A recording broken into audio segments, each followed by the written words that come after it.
Section 4.5 is titled Solving Equations by Multiplying or Dividing. So new standard today is 7.af.2, and this is a big one for 7th grade. It's all about solving equations. So being able to solve equations, solving equations that have the distributive property, and then represent and solve real-world problems using equations. Two properties today. So we've done addition and subtraction properties of equality. Today we're going to discuss division and multiplication.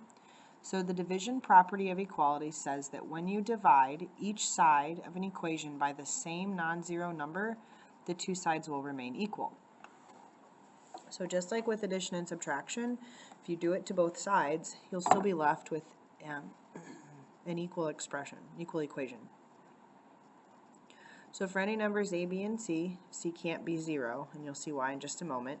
If a equals b, which it does here, and you divide both sides by c, you'll still have an equal expression. Equation. C can't be 0 because we can't divide by 0. So that should, hopefully that makes sense to you why c can't be 0. C can be anything else.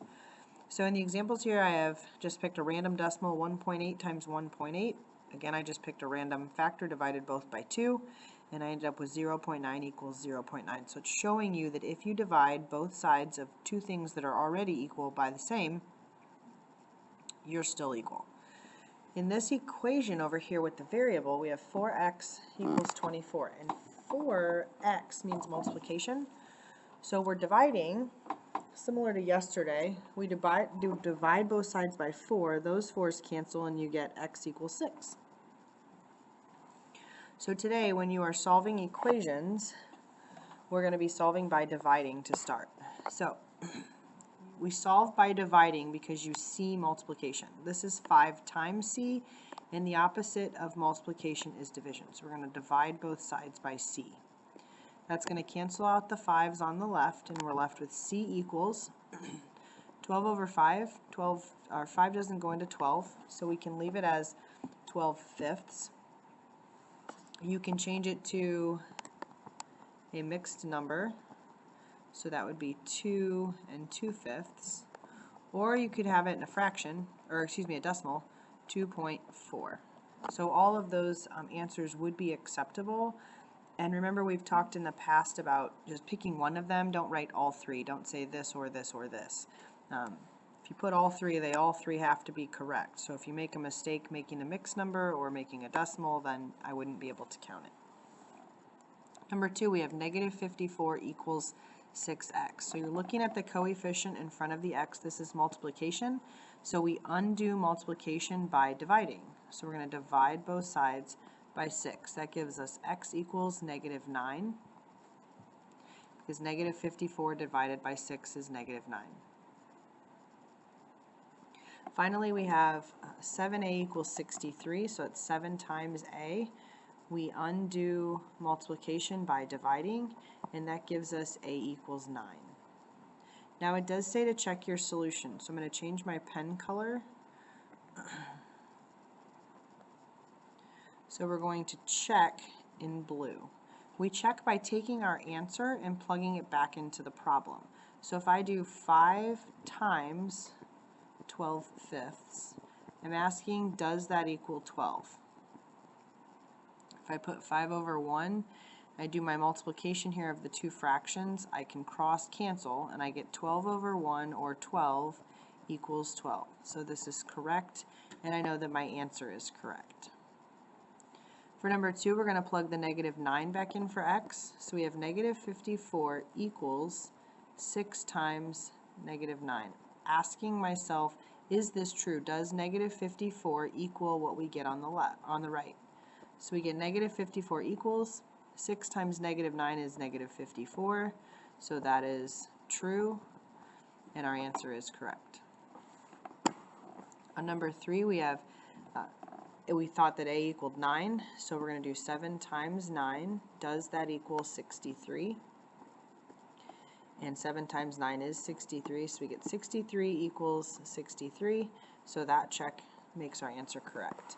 And you'll notice, originally some of these checks seem pretty basic, but the more complicated of an equation you solve, the the more sense the check will make as far as, really making sure you get the right answer. So that's how you solve an equation by dividing. You see multiplication, 5 times c, 6 times x, 7 times a.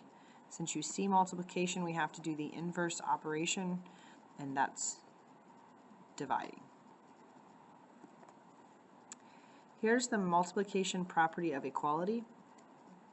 And before we go through this, I am going to put in a secret word, and that's going to be Cubs. It'll be interesting to watch this video for the next several years, but the Cubs were your 2016 World Series champions. So please write down the secret word Cubs next to your multiplication property of equality. So when you multiply each side of an equation by the same number, the two sides will remain equal. So here you see A equals B. That means if you multiply both sides times C, both sides will still be equal. Here I have -3 equals -3, and I just randomly picked to multiply both sides by 4, so you get -12 equals -12. Still true statement.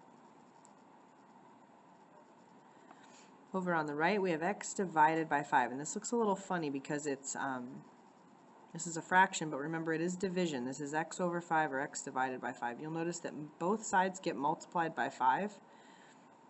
The 5s are going to cancel. We get x equals -15. So let's do a couple examples here.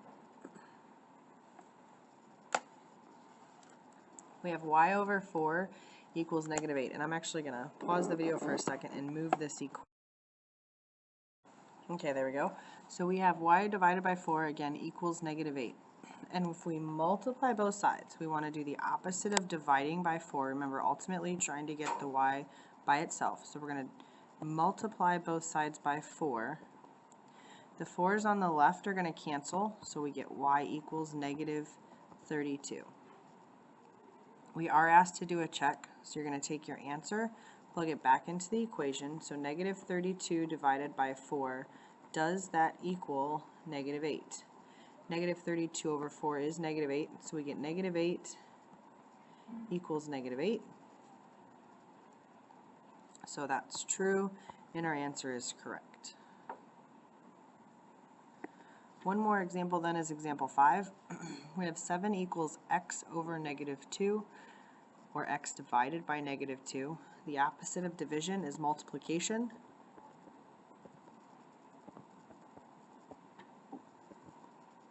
-2 times 7 is -14. So we get -14 equals x, because the -2's cancel on the right. And we want to check our solution, so we rewrite the equation. 7 equals, we put -14 on top over -2. I'm not real sure why I'm putting the parentheses there. They don't have to be there. So we're asking if this is true. So -14 divided by -2 is in fact 7. We get 7 equals 7. That's true, so we know that our answer is correct. So in class, we'll work on worksheet 4.5, which will be a combination of solving equations using multiplication and division.